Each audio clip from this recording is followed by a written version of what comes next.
Gipasalig sa Mandaue City Hall, walay ma-displace ng mga tricycle drivers sa pag-implementar sa ban sa mga tricycles sa national roads.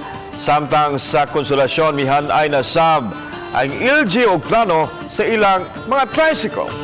Ang report ni Nico Sereno.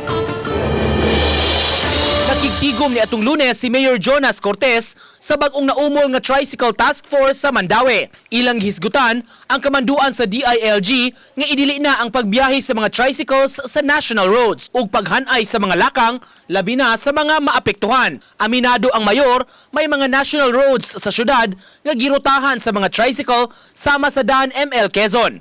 Apan giplanuhan sa City Hall ang pagbutang og bag-ong rota sa mga public utility vehicles sa maong national road.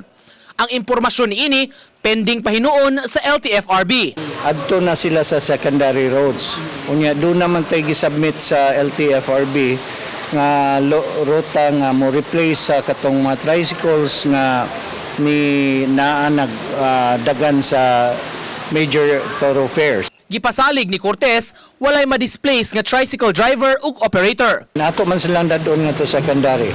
Kaya sa balaod na amang yun secondary and tricycle. So why nga atong paningkamutan nga katong dunay franchise will definitely adto sila mudagan sa secondary road. Sa lungsod sa Konsolasyon, naumol na sab ang ilang tricycle task force. Matod sa mayor, may pipila ka mga tricycles gyud nga makasubay sa gamayng parte sa national road kay walay laing kaagian. Tungod niini, may ordinansa nga gikatakdang ipalabang ang munisipyo. Wa man say laing rota, good. No, so di sad sila pwedeng mo get away with the national highway. So we are planning to have an ordinance, no, exempting those few tricycle drivers niya mo follow lang ta.